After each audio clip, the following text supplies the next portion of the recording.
Leanders, let them enroll. Nope. 11 Warriors. Okay. Jim, what are you seeing out of this Tennessee running game? Obviously, cold weather, ground games are going to be important. What stands out for them? They spread you out from sideline to sideline, and they create seams in your defense and combine that with tempo. You have to get lined up fast. It's a challenge, but and we got the right guys to do it, and I'm confident in our players. They've been working hard and confident in the plan. Bill Rabinowitz, Columbus Dispatch.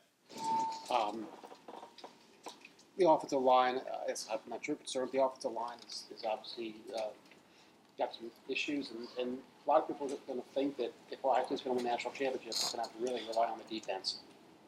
How confident are you that it comes down to, hey, almost having to shut out teams or at least limit them to 10 points or whatever it might be, that you guys are up to the challenge? Yeah, I'm confident in our players. I'm confident in the way they perform in crucial moments. Never put a limit on it, or we have to do this or that. Always confident in our team and all the members of our team, but also willing to wear that defense can win. That we can win the game on defense. That's everything that I've been working on since I've gotten here, and I know there have been times that we have done that. So we have a history of it. The guys know they can do it, and I think they take pride in that. That if it comes to the defense winning, then that's what we have to do. We got to do our job for the team, for the program, for the fans. We got to do our job. So take everything else out of it. Like you said, it doesn't matter what else happens. We have to do our job. Over to the left. Oh, go ahead. This time, yes. Your cornerbacks are obviously talented players, but they've each had bumps in the road this year. The way that Tennessee spread you out, probably going to put a lot of pressure on those guys. How much confidence do you have in Denzel and Davis? Great confidence in both of them. Jermaine also. It really doesn't matter who you're playing. Tennessee will challenge us in certain ways, but those guys are on an island all the time. I mean, like I said, forget who you're playing. It's one-on-one many times out there. I mean, anybody can just step back and throw the ball up in the air. So we have complete confidence in our corners. There are ups and downs in any season, in any career, but those guys are great players, and they're really good people, and they work hard, and they're resilient, and they bounce back, and they're going to have a great game. Steve Hellwagen, 24/7 Sports. Yeah, Coach, the defense has played so well the last 6 games. I'm going to be picking nits here, but the last game against Michigan, looking at the snap counts again, it seemed like the defensive line went the whole distance, and there could be a question, were they good enough in the fourth quarter, the way that Michigan held the ball against you? Is there any thought, you play, say, Iowa, and the backups get 20, 30 plays, but then you get in these quote-unquote big games, and the other players don't play at all. Just, is there a thought to mix that up going into the playoff? You have to, I think as a coordinator, you have to, and I'm sure Coach Day believes this too, you have to trust your coaches. I mean, Coach Johnson's been doing this a long time. There's no one else we would want to make those decisions. So, I think there's a natural tendency of coaches, I've been around a while, that, when times are tight, to go with those guys who have been in those situations. We'd always like to play as many guys as possible, but those decisions happen at the moment, and I know, and I think everybody in this room and all our fans know that Coach Jay is going to make the best decisions for the team and the program. Austin Ward, the podcast. When you were talking earlier about the defense doing their job and doing enough to win, I'm sure that they felt in the game that you all did enough on that side of the ball to win the game. Have you? Did we win? Did not. Then we did. So they, so they don't feel that way? No, I mean, it's that simple. I mean, this is a team game. It's the greatest team sport there is. And, if it takes 3-0, it's 3-0. I mean, we have to look at it and always strive for perfection. Every game's different, right? So you're not going to walk away from a game in this sport, at this level and say, well, we did our job. It's not how it is. These guys sweat and bond, and we all know the time and effort they put in, and they stick together. So whatever it takes to win, either you do or you don't. There were plays that we could have made. There were, and our guys would tell you that. Fourth row right, Stephon Kreisnick, Cleveland.com.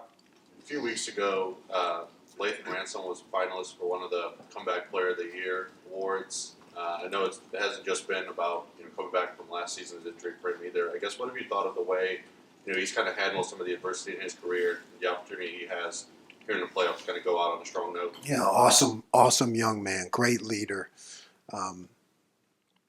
Just one of those guys that it's why you get into coaching, to be a part of that kind of career.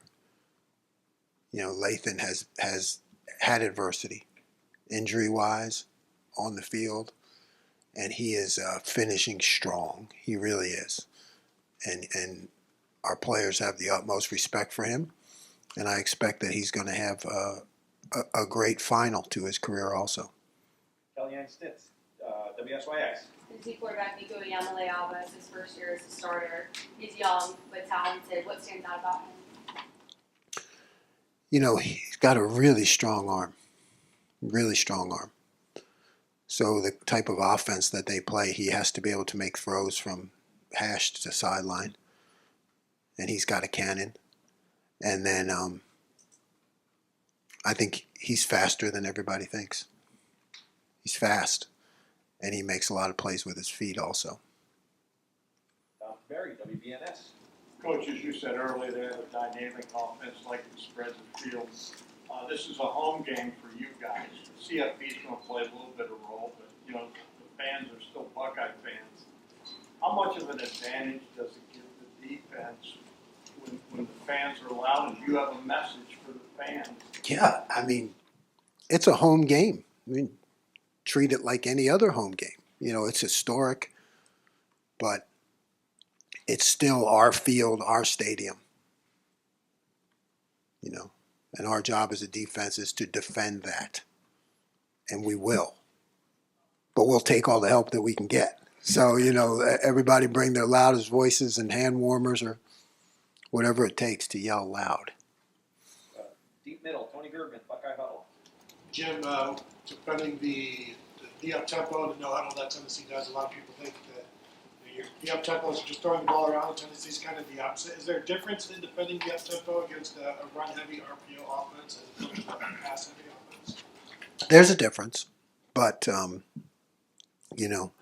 they do it as well as anybody has, because when you're doing it right, every play is has a run, has a pass, and it's 50-50, and you're gaining as many yards in the air as you do on the ground, which I think they're pretty close. So they're doing it, I believe, the way it was built to be, and they're doing it well. Is there how much in-helmet communication will there be for you in this game? There'll be in-helmet communication, but you have to operate a lot of different ways, right? Because things happen really fast. So you got to use that. You got to use signals. You got to use every method you have to get the message across. But there'll still be communication. Pat Murphy, 24/7 Sports. Speaking of the tempo, when you're preparing for that, I know you guys use it sometimes, but clearly not as much as Tennessee does. How do you prepare guys for that? And in your experience, how different is it when you actually get in the game and go against it? It's a lot different when you get to the game. That's how I opened the week with telling the guys we're going to do everything we can to prepare you. But it's like when you play an option team and you show up, it's a lot different. So, our preparation methods are, Coach Day can have our two offense, run a series of tempo plays. And then we have actually trained our scout team to run tempo plays. So our scout team runs tempo plays. So we can come in with a set of the two offense going fast, and then we can bring the scout team guys in, and they have their own signals that they run, and they run plays. So, and then like even when we're not, because you can't go tempo all the time with your scout team. I mean, those guys do a great job. I mean, with the numbers going down and everything, I think college football is really going to feel that effect because, you have these scout team guys that they never get to play, and all they do is work and practice, and my hat's off to them. But so the way you try to simulate it is even when you're not going tempo, you a lot of times have the defense like turn their backs to the offense. Or like, hey, you 11 guys go line up over there, and then the offense comes running here, and then you have to sprint over to your position and line up and play. So you're trying to be creative to create any way you can, so they understand the speed and the decision making that's going to have to take place. Joey Kaufman, Columbus Dispatch. Jim, you've not faced a lot of teams that play tempo quite like Tennessee does, just the way the schedule is, and a lot of teams that play you guys try to do the opposite, where they milk a lot of clock. Does that at all make it harder in preparation? It doesn't make it harder. It makes it different, But I think we're ahead of the game that way. I mean, our defense is built that way. It's built for tempo. David Cutcliffe made me do that back in the day at Duke. So hats off, Coach Cut. It helps, yeah. Because this is what everybody was doing, right? 10 years ago, 12 years ago. I mean, 14, I lose track of time. Why do you say built for? Why do you say it's built for tempo? That's how we set it up.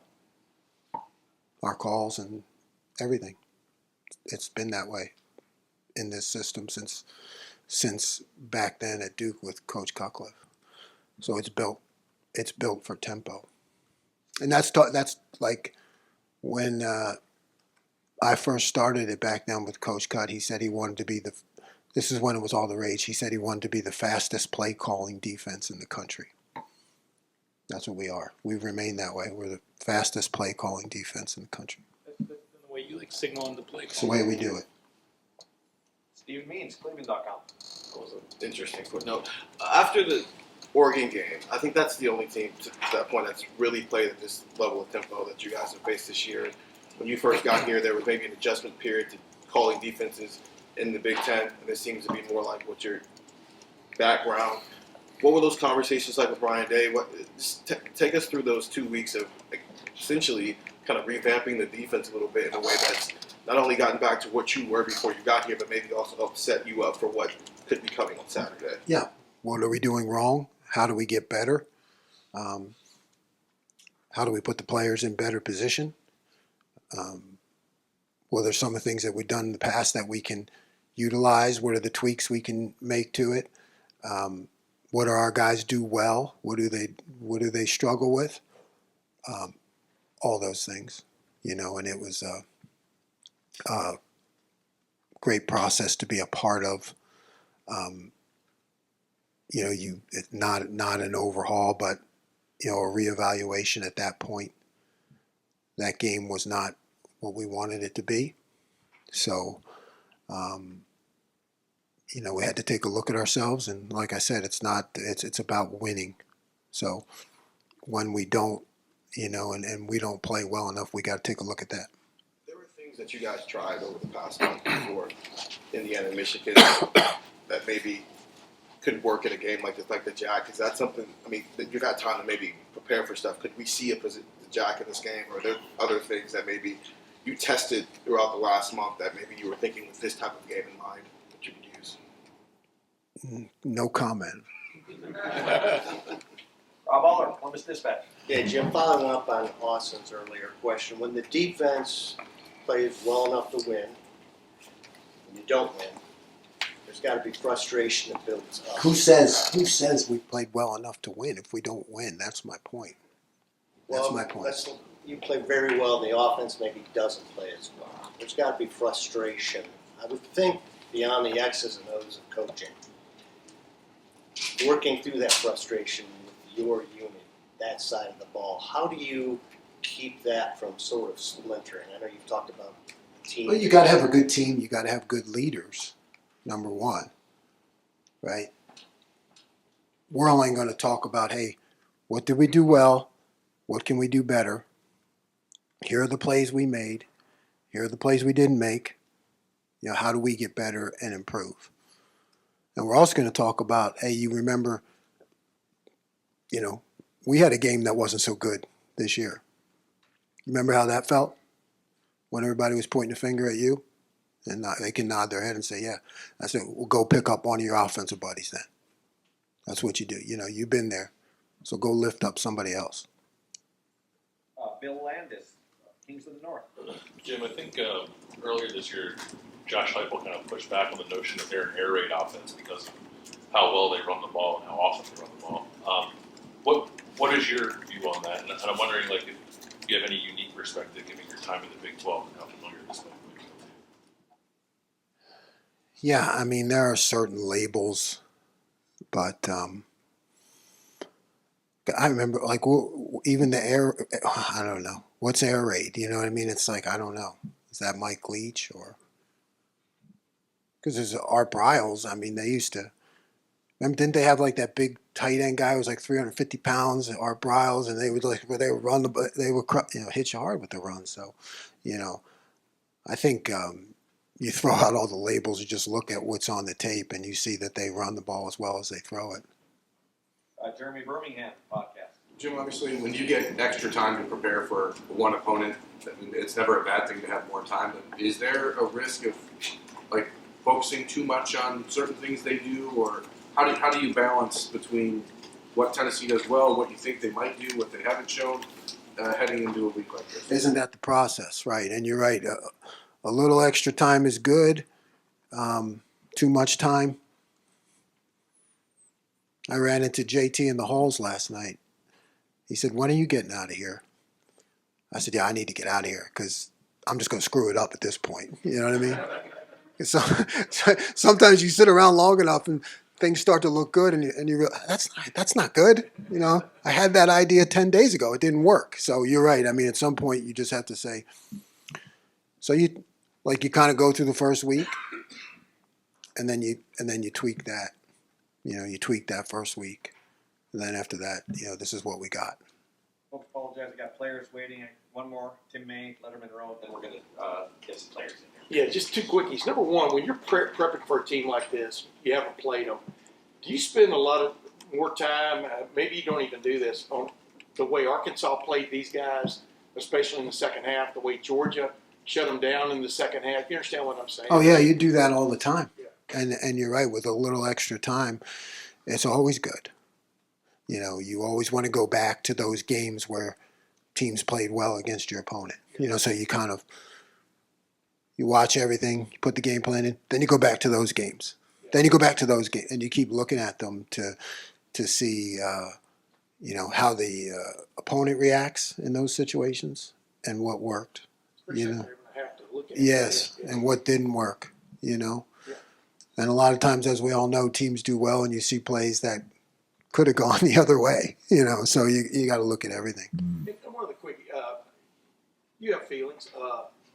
Who said? No, I'm just. I did used to have a coffee cup that said "Coaches are people too." Yeah, that's right.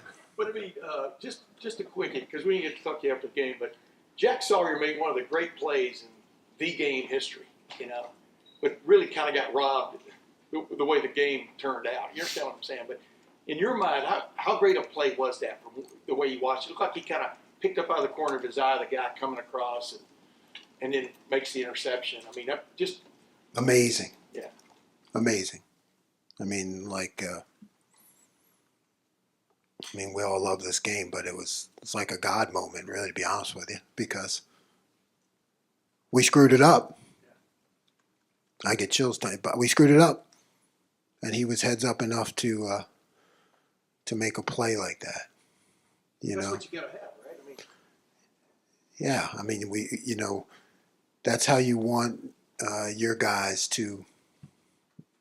You want to win, right? But you want to make sure your guys too that they're just able to have those experiences, and that was an amazing.